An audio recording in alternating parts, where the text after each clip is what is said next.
Let's pull your toolkits out. Let's talk a little bit about tools. All right, everybody pull a hammer out. Nice looking hammer, man. Nice hammer. It's a dangerous tool.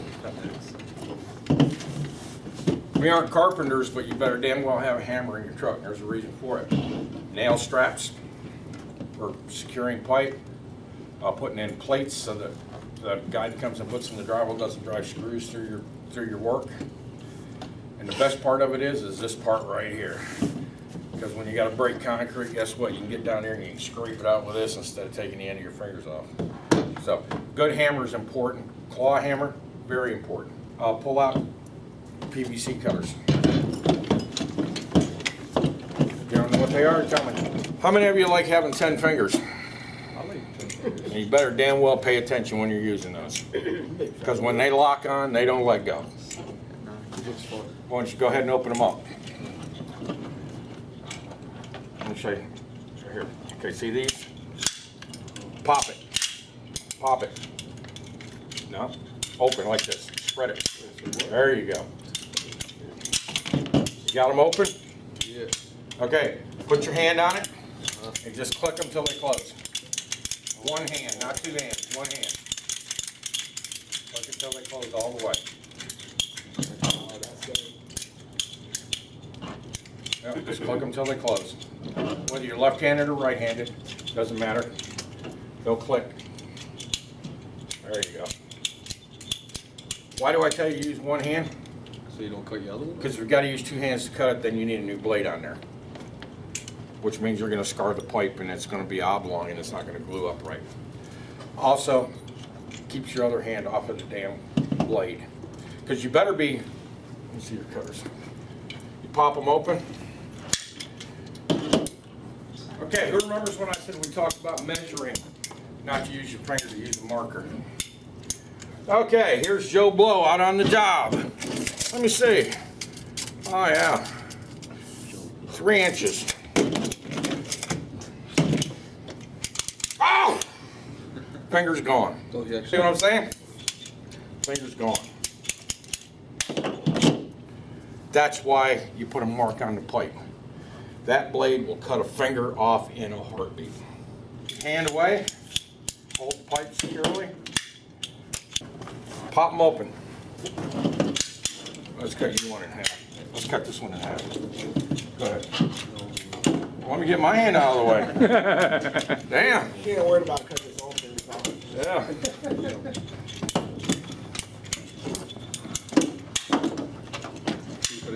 You can cut it anywhere you want to. All right, stop. Don't anybody cut it more. Turn over. You're backwards.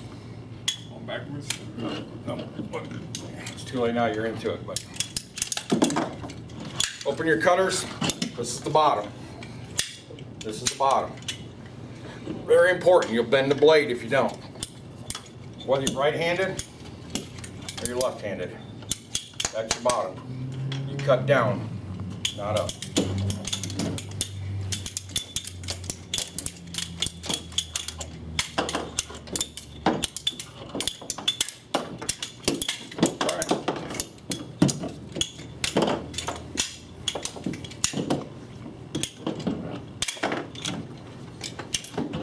It's not difficult. I'm a pretty crooked cutter.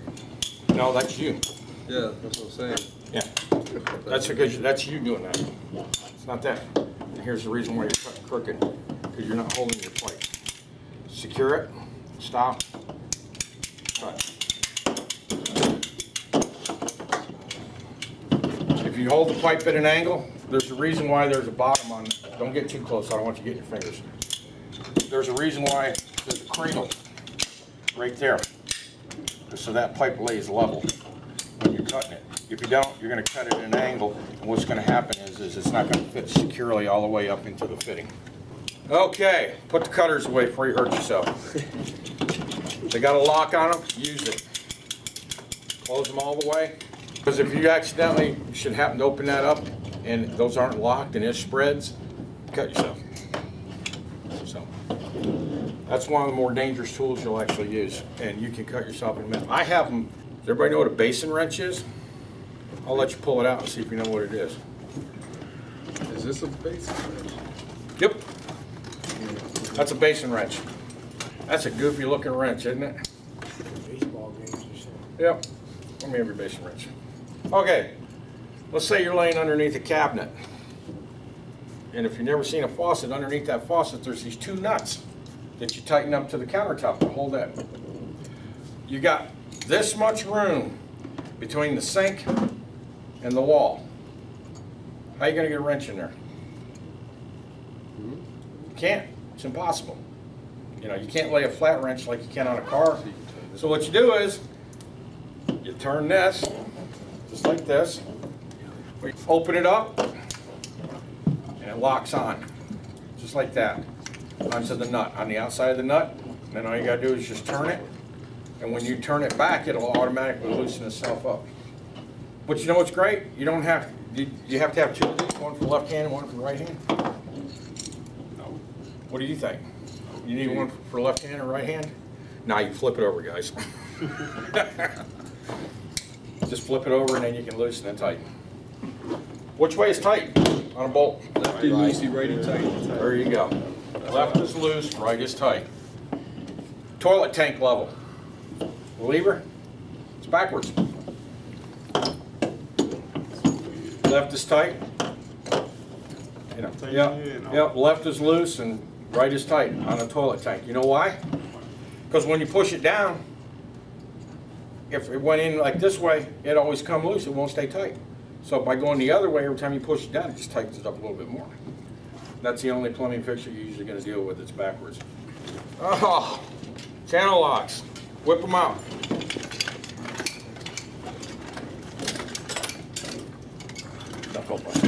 Adjustable channel locks. You can build a house with that pair of channel locks.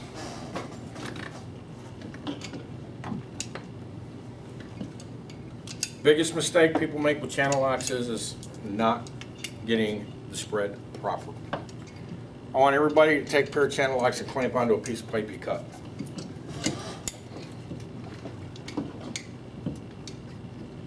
You clamp onto it when you tell me you think it's right, I'm gonna walk around and take a look. Tell you whether you're right or wrong. I'll let you clamp onto it first before I come around and pick on you. Let me know when you're ready. You ready? Nope. Show me what you got. Good. What do you got? Good. What do you got? Wrong. What do you got? Wrong. Good. Wrong. Wrong. Why are you wrong? It's real simple. How can you grip something if you can't put your hand around it? I got my hand around these. I got a grip on it. I got a death grip on it. But if you got it like this, if you got a big ass monkey hand, you can get around that. I want to see it. Okay. So adjust your wrench to fit around whatever you're working. And you always want to make sure that you can hold it tight. Because what's going to happen is if you slip, you're going to bust some knuckles. So, and that's even a little loose. You know, yeah. You could actually probably go one more tooth with it. Tighter you can get it like this, the closer you can get. This is what gets you guys, not the jaws. The jaws don't get the knuckles. The handles get the knuckles. Because you're hooked onto it and it slips and it pinches your hand or you bust a knuckle on it. So always adjust your wrench to fit. You got grooves in there. There you go. Put a death grip on it. So that way they don't come loose and tear your fingers off. Everybody got one of these in there? You know what this is made for? Cutting? No. What's it cut? Pipe? What kind of pipe? Copper pipe? That's it. They're made to cut copper and nothing else. You don't use them to cut PVC. You don't use them to cut anything but copper pipe. Same procedure. I'm not going to cut the pipe, I'm just going to show you. Everybody just take your little piece of your pipe. And what I want you to do is open it up, lay it in the middle, and just snug it up. There's rollers. Make sure that that pipe's laying in the roller. Tighten it up. Not too tight. Not too tight. Not too tight. There you go. You got to hold the pipe. Or you can take it out of this. Try and get it as close as you can so that you don't have to hold it while you're rolling it up. So in other words, you only got to screw it just a little bit. The rollers are very important. That's a guide. And if you don't have it in the roller, what you're going to do is you're going to end up breaking that blade that's on there. And they're not the most sturdiest blades in the world. What you're going to do is when you turn it, which you're not going to do, we'll have some copper at the shop where you work on. And it gets loose, you'll give it another half turn. And you'll turn it again. When it gets loose, give it another turn. And what's going to happen is you're going to make about 4 or 5 turns on this, and then the copper's going to pop and it's going to come off. So, but we'll cut copper when we get to the shop. I just wanted you to see what these were and how they work. Okay, take your pipe out.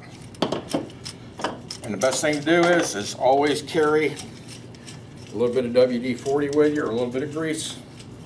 A little grease on those threads. And that keeps them from getting all stiff on you. Bring out level. That's a nice one. It's your best friend.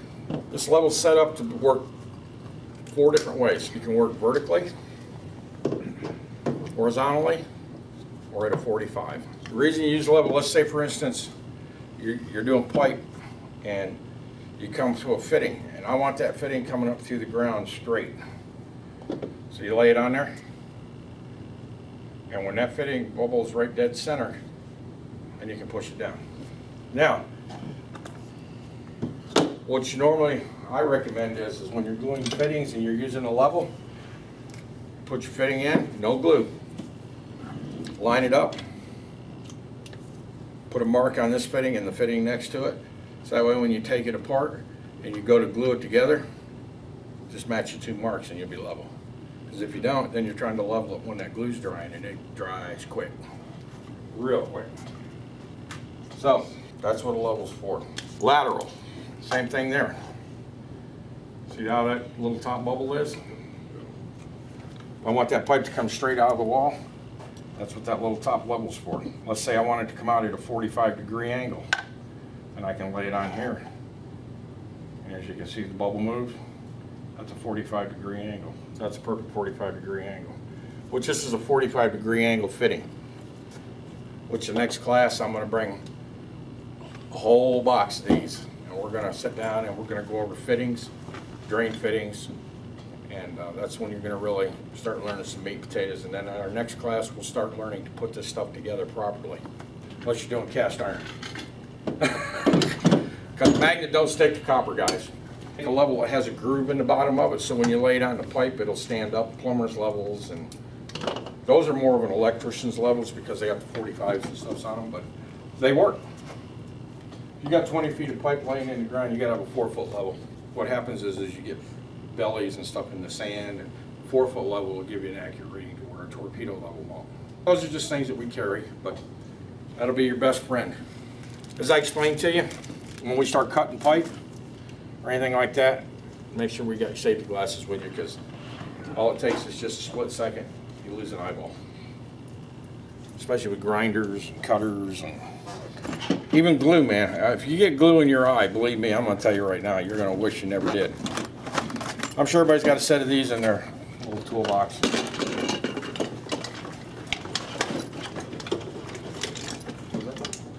Drill bits.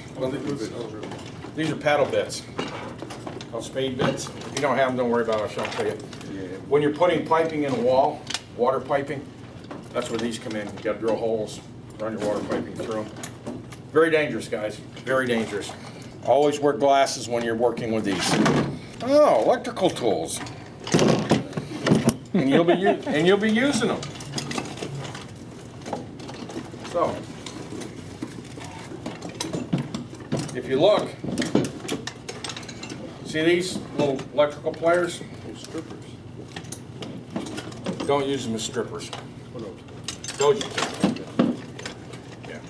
These are for cutting, not for stripping.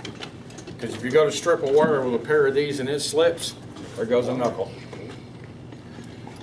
So, I want everybody to hold a pair of pliers like you would normally hold them. Show me. All right, how you hold them? You hold them like that? How you open them? Okay. And how do you pinch your finger? I'm putting your finger inside the Exactly. So, see my hand? See this? See how one finger's in the middle? There's a reason for it. Whenever you're working, you don't want these open. You want them closed. Close them. Grab a piece of wire, finger pushes out, put it on the wire, pull it in. You can't pinch yourself, guys, because they won't only go so far. But you can hurt yourself if these ain't open and closed properly, okay? If they're open, you got your hand like this, you're gonna snap back on yourself. So always have your hand grip on it, put the finger in the middle, you can open and close them at will. And then you're not trying to do this, you know, trying to go, oh shit. Just like this. I usually use my middle finger. Yeah, well, you can use whatever finger you want, whatever one you want to lose, I don't care. The first finger, you got more control. Yeah. Open it, close it, get it out of the way. Wire strippers. Whole different ball game. These got a spring on them, guys. You don't have to open them. Okay? Open them up, put your wire in, close it, pull. Fingers out of the way. Spud wrench. Man asked you to go get him a spud wrench, that's what you got to bring him. What's that used for? Spuds. Potatoes. You ain't getting a tub drain in without it. That's how you get the tub drain out. You ever notice in a tub drain there's crosshairs? Yeah. Metal? Put that in there, take a pair of pliers, latch onto it, and it'll unscrew the tub drain. That's what a spud wrench is. It's made for loosening and tightening tub drains. Those pliers that you have, they're good to learn on. Once you get into business, that's what you buy. Blue handle, channel lock. There's a reason for it. These are called channel locks for nuts. So I'll probably fit you good enough. You see that little groove in there? See how it locks on? It's not a flat wrench like you got. That has a groove cut in it, so when you turn it, it's locked on. It doesn't strip it out. So there's two different types of channel locks. You have these, which are side locks with the grooves, and that's for tightening up nuts so you don't strip them out. If you take a regular pair of channel locks, you can end up stripping it out, and plus these won't bust your knuckles. That's for cutting bigger stuff. So, and I've got them bigger than that.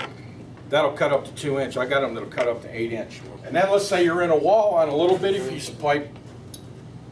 You don't have any room, that's what you use. What is that? Those are cutters. Those are close cutters. Let's say you're in a wall and you got a piece of pipe here, and you got wood there, you can't, how are you gonna spin a big set of cutters? Yeah. That's what the close cutters are for. So, different tools for different applications. $8,000 For a pro press? for a pro press. And that, what does that do? Presses copper together so you don't have to solder it. Oh, I mean, it does the whole job, I guess. Yeah, it goes anywhere from 1/2 inch up to 2 inch. It's worth it. Oh yeah, especially when you can't shut water off. You can't solder if there's water in the pipe, but when you got a pro press, you can put a valve on there and you can press it off, Yeah. even under pressure. You're gonna get wet, but at least you can shut it off. So there's a lot of things, you know, we use sewer cameras, locators. I have a leak detection system in that truck. It's hearing leak detection ultrasonic. So let's say there was a leak in the middle of this room and underneath the slab, I can find it. Whenever we do leak detection, we use nitrogen. And the nitrogen pumps into the water system and it creates a bubbling sound. So wherever the pinhole's at, it makes a lot louder whistling sound than normal water running. And that's how you can also hear it. But